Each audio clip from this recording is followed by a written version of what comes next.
boodes yommuu yaada siif dhiyeessu yaada kun irratti diddeetii amala kina wallaalchifatta.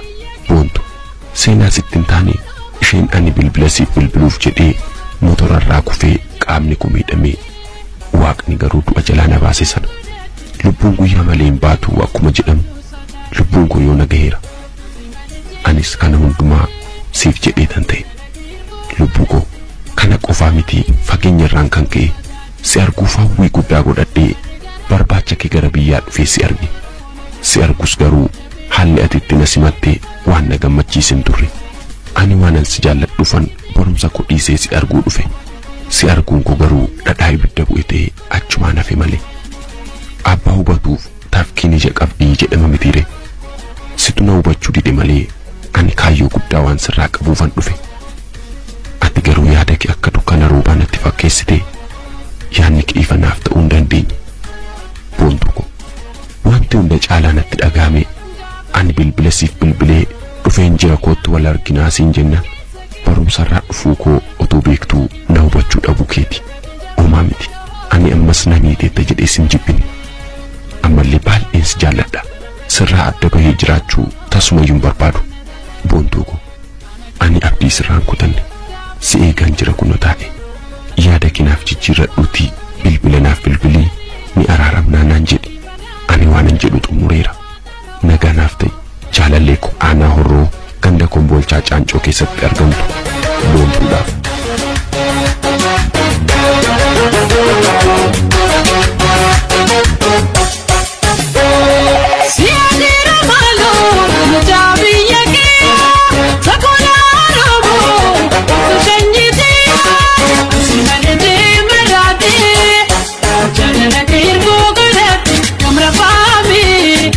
So that day, see my day,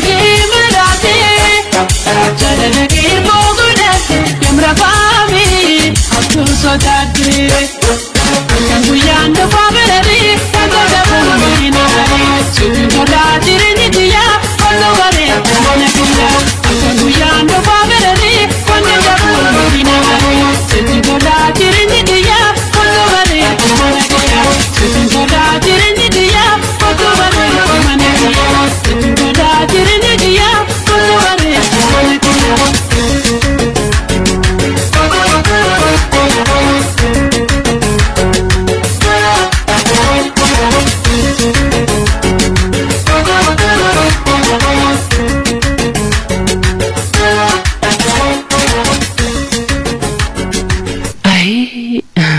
Addunyaa kanarratti osoo dhalachuun koo afeera ta'e maal ta'a ture. Dhalachuu beeku malees waan nama qunnamuun beekan. Yeroo tokko carraa baay'ee nama rafachiisutu nama qunnamuu danda'a. Hordoftoota qophii dambalii jaalala tarii maaltu ishee qunnamee naan jechuu dandeessu laata? Waan uumamuu kootti na gaabbisiisitu jira. Maal godhu? Namatu gaarii barbaada malee gaariin nama hin barbaadu. Akkan biyyan dhaladhee keessatti salphadhee ija koo lafa laalu na gooteetta. Ija hiriyoota koo baachuun dadhabe. Maqaa abbaa koo faadha koo balleesse. Maalo asumarraan abbaa koo faadha koo ifama gaafadha. Gaachano maal garuu ati dhala namaa miti laata? Gara jabeenya kee yeroo laalu nama keessaa waan baate natti hin fakkaatu. Dhugaa Rabbii nama ta'uu keellee baay'een shakke. Ati baay'ee gara jabeessaa fi sobduudha. Garuu Rabbiin kan hojii keessiif kennee guyyaa tokkommoo ija koo na agarsiisa laata? Gaachano na gowwaamsite. Eenyummaa kee na dhugsite waan garaa kee irratti raawwatte. Hangati na sobdee akka haadha manaa qabduuf ijoollee qabdu na dhoksite.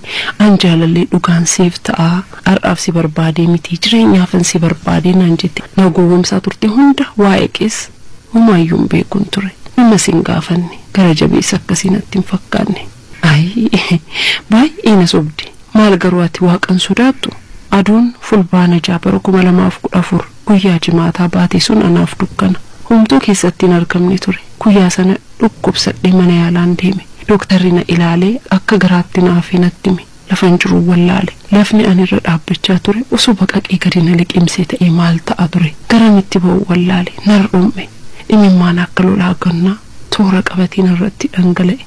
Boqoon koo lafa laale. Achumaanan cabee hafe. Furmaata koos wallaale. Maatii koof ollaa koo hiriyaa koo gidduuttan jibbame. Waan ani yaannitu na qunname. An dhuguma na fuuta. Maatiis hin qabduun se'e.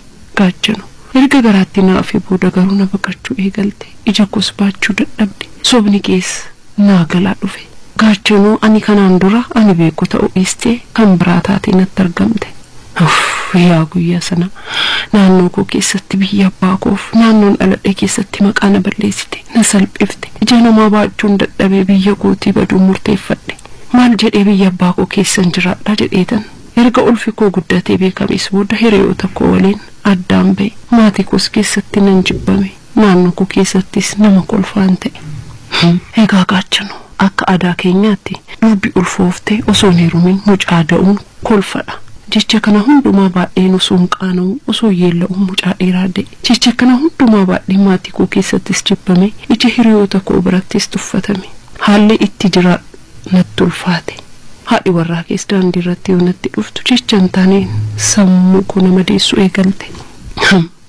jecha haadha warraa keef gocha gara jabummaan narratti gootee na dhiiste hunda baadhee jiraachuu hin dandeenye kanaafuu biyya abbaa koo biyya firoota koo dhiiseen bahee biyya biraa jiraachaa jira gaachanoo hojii keessiifaa kennu sababa keef jedheen maatii koon jibbame hiriyoota kootiinis jibbame amma sababa keef jedheen biyya koo gadhiisee bahee kunoo gola namaa keessan hojjechaa jira gaachanoo rabbiin imimmaan koo lafa hin buusu guyyaa tokko gatiin koo ni baha mana abbaa kootii na baastee na salphiste akkasitti hafta sittiin fakkaatiin adaraa gaachanoo maqaan koos na badeera nama kolfaas ta'eera mucaa koo abdadheen jira nan guddisa jettee na harkaa fuuteetta adaraa mucaa koo situ to'ataa garuu lafarrattis tikenne waaqarrattan sirkaa fudha imaanaadha adaraa kee sirriitti naaf guddisi anaaf yaadannoo bara koo guutuu ani raanfachuu hin dandeenyedha baay'ee mucaa koo jaalladha garuu akkanatti taphatti kanatti dhala namaatti hin taphatin waan sitti dhufu hin beektu kan hojii kee waaqayyo siif kennu hojii kee dhabdu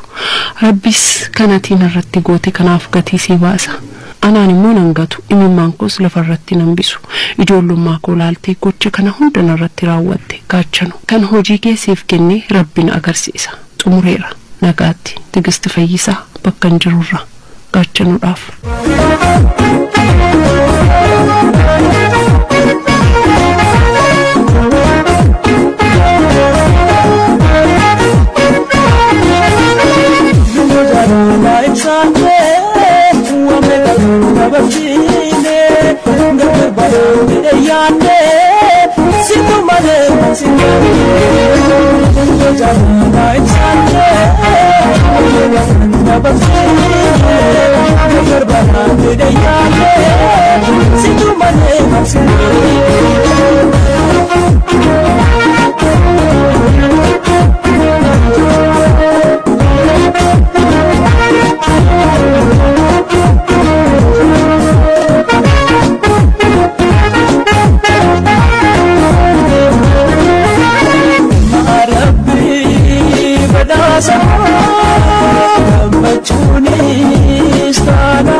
Raputi na maganu, kasi na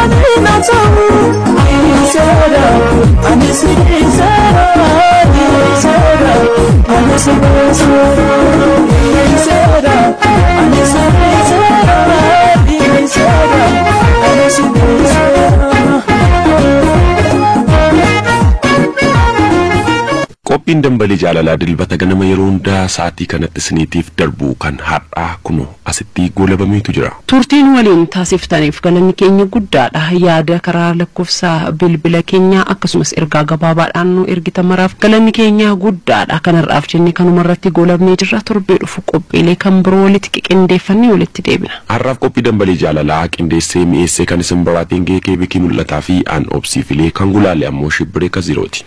Torban jaalalaa sinifa ta'u fayyaanuuf ta'a.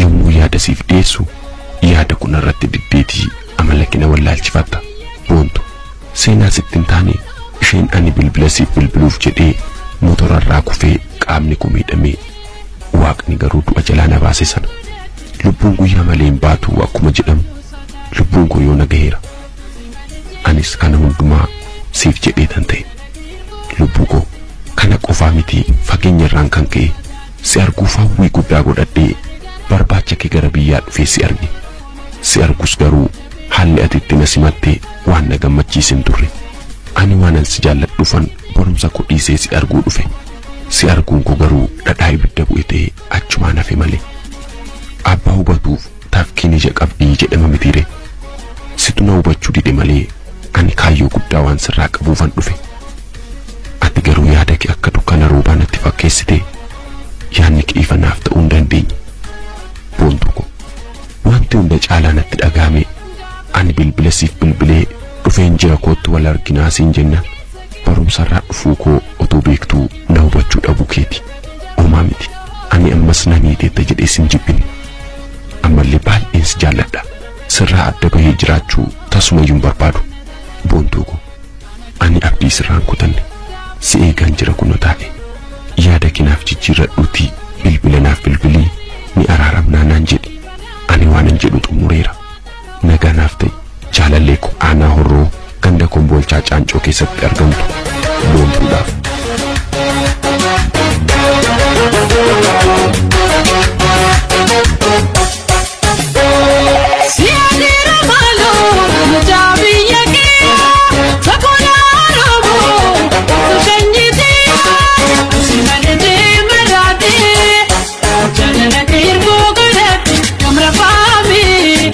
So that day, see my DJ Marate, Jana Kirko Gudet, Yamra Fami, so that day, and we are the family, and the Pumina, to that in India, all over it, and we are the family, and the Pumina, to that in India, all over it, to that in India.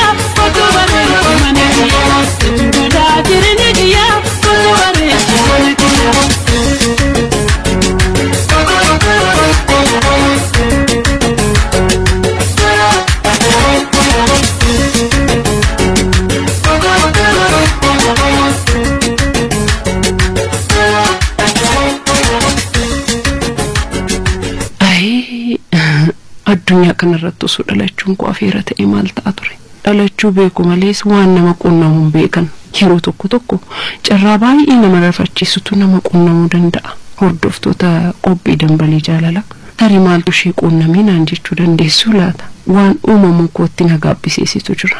Maal godhu? Namatu gaarii barbaada malee gaariin nama hin barbaadu. Akkan biyyan dhaladhee keessatti salphadhee ija koo lafa laalu na gooteetta. Ija hiriyoota koo baachuun dadhabe maqaa abbaa koo faadha koo balleesse.